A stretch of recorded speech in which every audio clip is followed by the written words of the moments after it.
ग्राम अध्यक्ष है, कल उनके ऊपर गोली चली, उससे पहले चंद्रशेखर के ऊपर गोली चली। वो कह रहे हैं कि हमें टारगेट किया जा रहा है भारतीय जनता पार्टी में।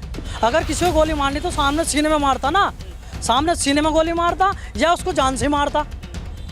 टांग में कहाँ से गोली लग गई, कहीं उसने नीचे को थोड़ा ही मार दी गोली। चंद्रशेखर की जब भीड़ होती है ना तो बहुत दूर दूर तक लोग, ये सब भीड़ सब दिखावा होता है, ये सब वही लोग दिलते हैं, ये सब वही लोग मिलते हैं वहाँ पर जो आज सहारनपुर में है तो कल को वही लोग मुजफ्फरनगर में मिलेंगे। चंद्रशेखर उनकी भीड़ देखिए ना कहीं चंद्रशेखर का ही तो असर है कि बहन जी खत्म हो रही है। इस चुनाव में दिख जाएगा ना, इस चुनाव में दिख जाएगा। अब जिसका कोई अस्तित्व भी नहीं है, अगर इनके नाम से कोई थाने में भी चला जाता है ना तो उस पर मुकदमे दर्ज हो जाते हैं। तो बच्चों पर, दलित समाज के बच्चों पर मुकदमा दर्ज कराने का हितैषी बनेगा क्या? वो शिक्षा का रास्ता बाबा साहब ने दिखाया है और वो किधर वो लट की ओर ले जा रहा है बच्चों को, तलवार की ओर ले जा रहा है। ये तलवार कहे चलाने से कुछ नहीं होता है, जब अपने घर से जाता है, जब पता लगता है। बात कर रहे हैं कि भारतीय जनता पार्टी के साथ दलित जुड़ रहा है, बहुजन समाज पार्टी कहाँ जाएगी भाई? फिर उसको तो मोटे आदमी चाहिए ना भाई, पैसा खर्च कर सके, टिकट उसको देगी। किसी गरीब को, दलित को एक को टिकट दिलवा दो, उससे मिलने के लिए भी 50,000 रुपये देने पड़ते हैं। भारतीय बौद्ध संघ के प्रदेश संगठन मंत्री आकाश चौहान जी आज हमारे साथ है। भारतीय जनता पार्टी लगातार 2024 की तैयारी में जुटी है। आपको क्या लगता है बौद्ध संघ किधर जा रहा है इस बार? भारतीय बौद्ध संघ भारतीय जनता पार्टी व आरएसएस के लिए काम करता है। और हम ये नहीं, और मेरा मानना है कि भारतीय जनता पार्टी इस बार भी चुनाव में सबसे ज़्यादा बढ़ चढ़ के दलित समाज की भागीदारी भारतीय जनता पार्टी की तरफ रहेगी। और भारतीय जनता पार्टी के साथ पूरा दलित समाज जुड़ा है। भले ही दलित समाज में कुछ चंद गद्दार लोग, दलाल लोग लग रहे हो समाज को गुमराह करने के लिए, लेकिन अभी समाज इतना गुमराह नहीं होएगा, क्योंकि समाज ये बात जानता है कि उसको कौन गुमराह कर रहा है, कौन है। और भारतीय जनता पार्टी के साथ दलित समाज व मुस्लिम समाज इसलिए साथ आ रहा है क्योंकि भारतीय जनता पार्टी सबसे ज़्यादा दलित व मुस्लिमों पर फोकस कर रही है, आवास योजनाएं दे रही है और गरीबों के आयुष्मान कार्ड बन रहे हैं। मैं नहीं मानता हूँ कि दलित समाज से ज़्यादा किसी का ये काम हो रहा दलित समाज की बात कर रहे हैं। चंद्रशेखर की जब भीड़ होती है ना, ये सब भीड़ सब दिखावा होता है, ये सब वही लोग दिलते हैं, ये सब वही लोग मिलते हैं वहाँ पर जो आज सहारनपुर में है तो कल को वही लोग मुजफ्फरनगर में मिलेंगे। लेकिन अस्तित्व कुछ नहीं है ना उस लोगों का, वो एक समाज को गुमराह करके चल रहे, सीढ़ी चढ़ रहे हैं, उससे कुछ फ़ायदा नहीं है। लेकिन उन समाज के लोगों को भी, समाज के नाम पर पहली बात तो चंद्रशेखर का मैं उसको गलत भी नहीं कहूँगा, लेकिन एक तरह से गलत भी है। मेरे गांव नाजीपुरा में 2 लड़के बंद हुए थे, जेल में गए थे हराटी वाले मामले में, प्रकरण में। चंद्रशेखर के घर में खुद गया, उनसे पैसे इकट्ठा करा गया, अब तक वो पूरी सज़ा काट कर आए। एक बात बताइए, अगर वो समाज की हितैषी है तो बच्चों पर, दलित समाज के बच्चों पर मुकदमा दर्ज कराने का हितैषी बनेगा क्या? वो समाज के बच्चों को गुमराह कर समाज के बच्चों को एक किस्म से संगठन बनाकर, बाबा साहब ने कहा शिक्षित बनो, संघर्ष करो, शिक्षा का रास्ता बाबा साहब ने दिखाया है। और वो किधर वो लट की ओर ले जा रहा है बच्चों को, तलवार की ओर ले जा रहा है। ये तलवार कहे चलाने से कुछ नहीं होता है, जब अपने घर से जाता है, जब पता लगता है। नेता तो खोया तो है, भीम आर्मी ने खोया है, कमल सिंह वाले ने अपने भाई को खोया है। अरे भैया, ये सब दिखावा है, सब दिखावे की बातें होते हैं, कोई किसी को नहीं खोता है। ये सब एक राजनीति मारने का वो होता है। ऐसे तो मैं भी कह दूँगा, मेरे भी घर में मौत हुई, मैं अपने घर में नहीं जा पाया, आज मेरे घर में बैठा हुआ, मैं अब तक शिकल नहीं देखी। समाज का काम तो हम भी कर रहे हैं, समाज की सेवा हम भी कर रहे हैं। ऐसा नहीं होता है कि किसी को, के अगर मर गया तो आप समाज को कह दो कि समाज के लिए मरा है। बात करें 2024 का चुनाव है, चंद्रशेखर गठबंधन में शामिल है और इस बार फिर से चुनाव लड़ेंगे, क्या लगता है सीट निकाल पाएंगे? माननीय योगी जी व मोदी जी के सामने तो बिल्कुल टक्कर नहीं ले पाएंगे, क्योंकि अपना अभी अस्तित्व बनाना चाहिए ना, एक अस्तित्व भी तो होता है ना आदमी का, समाज का। है तो चंद्रशेखर का नेशनल लेवल पर आज वो छा रहे हैं, आप अस्तित्व की बात कर रहे हैं। छाने वाली बात भैया अलग होती है, लेकिन एक चैनल तो आप मीडिया है, आप मेरे से ज़्यादा जानते हैं। अभी मोदी जी को चलता है तो गोदी मोदी मीडिया बोल देते हैं लोग, मीडिया ही वाले तो उछालते हैं। अभी मीडिया चाहे तो अभी घेर देगी 1 मिनट में, वो नेशनल नहीं, वो जीरो ही हो जाएगा। लेकिन ये तो मीडिया खुद देखती है। आपका भी, आपका बहुत बहुत धन्यवाद, लेकिन आप लोग ही तो उठवा रहे हैं ना उसको भी।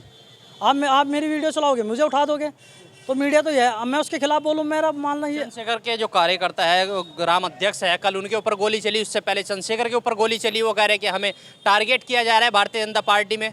चलो मैं मानता हूँ कि गोली चली। आप एक बात है, उस लड़के ने बाइट दी है कि मेरे दुकान पर 2-3 लोग आए, फार्म जमा कराने के लिए आए, कि पूछने लगे कि मेरे से पूछा उन्होंने, पहले एक उधर देखा। आप एक बात बताओ, खुद मीडिया वाले हो, उसके काउंटर कितना बड़ा होगा भाई? पेट से ऊपर होगा या नीचे होगा? अगर किसी को गोली मारनी तो सामने सीने में मारता ना, सामने सीने में गोली मारता या उसको जान से मारता। टांग में कहाँ से गोली लग गई, कहीं उसने नीचे को थोड़ा ही मार दी गोली। अगर नीचे को गोली मारी तो बताओ, एक गोली मार रही। बात चंद्रशेखर भाई की बात करूँ, चंद्रशेखर भाई को अगर गोली मारनी होती उनको तो वो एक ही गोली क्यों मारते भाई? और वो तीन गोली चार पीछे पीट के लग रही है। 3-4 गोली चंद्रशेखर के ऊपर चली थी, उनकी गाड़ियों में भी मिली थी लगी हुई। अरे भैया ये सब एक वो है, एक गुमराह करने वाली बातें होती है। मैं इसमें ज़्यादा कुछ कहना नहीं चाहूँगा। समाज समझता है और समाज जानता है। समाज इतना अब अनपढ़ नहीं रहा है, इतना अविश्वासी नहीं रहा है, विश्वास करता है। समाज को पता है कि कौन उनका नेता है, कौन क्या। आप बात कर रहे हैं कि भारतीय जनता पार्टी के साथ दलित जुड़ रहा है, बहुजन समाज पार्टी कहाँ जाएगी भाई फिर? भारतीय जनता पार्टी के साथ इसे जुड़ाना, बहन जी ने तो सीधी खुला खुला पैसा ले रही है किसी गरीब। उसको तो मोटे आदमी चाहिए ना भाई, पैसा खर्च कर सके, टिकट उसको देगी। किसी गरीब को, दलित को एक को टिकट दिलवा दो, उससे मिलने के लिए भी 50,000 रुपये देने पड़ते हैं। तो ऐसा तो हितैषी नहीं मैं मानता हूँ कि दलित का ऐसा कोई नेता अच्छा होगा। माननीय मोदी जी, मुख्यमंत्री जी और माननीय प्रधानमंत्री जी एक अच्छा काम कर रहे हैं। वो ये नहीं दे, वो जात बिरादरी नहीं देख रहे, सब कहने वाली बातें हैं। आज के समय में रविदास मंदिर बनवाया जा रहा है, वो कौन बनवा रहा है? भारतीय जनता पार्टी के ही तो लोग बनवा रहे हैं। किसी दलित ने बनवाया? बहन जी ने आज एक लखनऊ के अंदर हाथियों का वो बनाया, अंबेडकर भवन बनाया। ये बताओ किसी लिए? उसमें भी चार्ज लगता है। अगर आप उसको देखने के लिए जाओगे उसमें भी चार्ज है, टिकट है। बिना टिकट के दिखवा दे मायावती। मैं तो जब मानता हूँ ना बहन जी को, वो हमारी बड़ी है। भाई उत्तर प्रदेश में बहुजन समाज खत्म हो रही है, पार्टी उनकी खत्म होती जा रही है। एक सीट पर बात आ गई, वो एक सीट पर आ गई, लेकिन चंद्रशेखर उनकी भीड़ देखिए ना कहीं चंद्रशेखर का ही तो असर है कि बहन जी खत्म हो रही है। इस चुनाव में दिख जाएगा ना, इस चुनाव में दिख जाएगा। अब जिसका कोई अस्तित्व भी नहीं है, कोई समाजवादी की तरफ जा रहा है, कोई बसपा की तरफ जा रहा है, कोई अपनी पार्टी खड़ी कर रहा है। तो एक मैं तो मानता हूँ एक दलाल किस्म की लोगों की मानसिकता है ये। आप बात कर रहे हैं पिछली बार जब बाबा के सामने चंद्रशेखर लड़े थे, दम चाहिए ना उनके सामने भी लड़ने के लिए? दम तो चाहिए, लेकिन है तो नहीं था ना, हार गए ना। तो अब कैसे निकाल लोगे चुनाव? भाई देखो, हार जीत तो चलती रहती है। उनका कहना है कि जो भीड़ है ना, ये वोटों में तब्दील हो जाएगी 2024 में। देखते हैं, हम भी यहीं और मैं भी यहीं। मैं तो दावे के साथ कहता हूँ पूर्ण बहुमत से भारतीय जनता पार्टी आ रही है। और दलित समाज, मुस्लिम समाज लेकर आ रहा है। मैं ये नहीं कहूँगा और समाज आ रहा है, दलित समाज लेकर आ रहा है। सबसे ज़्यादा भागीदारी दलित समाज की रहेगी। इस बार पार्षद भी चुनाव में तो सबसे ज़्यादा दलित बने। क्यों? उठा के देख लो, प्रधान बने, क्योंकि उन्हें पता है भारतीय जनता पार्टी काम कर रही है। आवास योजना दे रही है, आयुष्मान कार्ड दे रही है, और योजनाएं दे रही है भारतीय जनता पार्टी। अगर योजनाएं ना दे तो जब उसके साथ ही तो होगा जो योजनाएं देगा, जो उनका ध्यान रखेगा। नौकरियाँ भी दे रही है, बताओ क्यों नहीं दे रही है? ये बताओ इनके पास क्या चीज़ है, अस्तित्व है? अगर इनके नाम से कोई थाने में भी चला जाता है ना, तो उस पर मुकदमे दर्ज हो जाते हैं। अगर इनके नाम से कोई चला जाता है। जातिवाद इतना फैला दिया गया, पहले से ज़्यादा जातिवाद है अब। आज के समय में दलित समाज को कोई बैठाना भी पसंद नहीं करता अपने पास, ये सच्चाई है। कोई बिजनेस में भी पार्टनर, मैं अपना खनन का भी काम था मेरा अपने बिजनेस भी रहा, मेरा अपना और भी है बिजनेस। लेकिन आज तक मैं अब देखता हूँ पहले से ज़्यादा भेदभाव हो चुका है हम लोगों के अंदर। तो भारतीय जनता पार्टी में कैसे भेदभाव? भारतीय जनता पार्टी के अंदर भेदभाव है ही नहीं। भारतीय जनता पार्टी दलित की हक की बात कर रहे हैं। अगर भारतीय जनता पार्टी भेदभाव करती तो एक बात बताइए, वो बुद्ध का प्रचार कराती या रविदास मंदिर का निर्माण कराती क्या? आप बताइए, आप मीडिया वाले हो। अगर वो भारतीय जनता पार्टी दलित मुस्लिम का विपक्ष होती तो रविदास मंदिर का वो प्रचार कराती, रविदास मंदिर बनवाती। तो क्या लगता है कि चंद्रशेखर जीतेंगे नहीं क्या?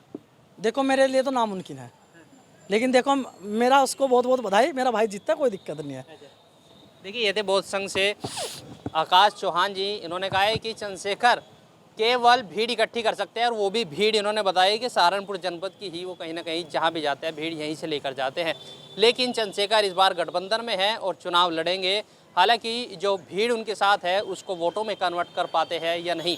कई और गंभीर आरोप भी इन्होंने लगाए। इन्होंने कहा है कि भारतीय जनता पार्टी में दलित समाज एकत्र हो रहा है और इस बार भारतीय जनता पार्टी की ओर देख रहा है। लेकिन 2024 में पता चल पाएगा कि दलित समाज किधर गया और किसकी सत्ता काबिज होगी। इस वीडियो के बारे में आपकी क्या राय है, हमें कमेंट्स कर जरूर बताएं। अगर आप ये खबर फेसबुक पर देख रहे हैं तो वीडियो को लाइक करके पेज को फॉलो करें। इसके अलावा अगर आप इस खबर से यूट्यूब के जरिए जुड़े हैं तो चैनल को सब्सक्राइब करके बेल आइकन दबाना बिल्कुल ना भूलें।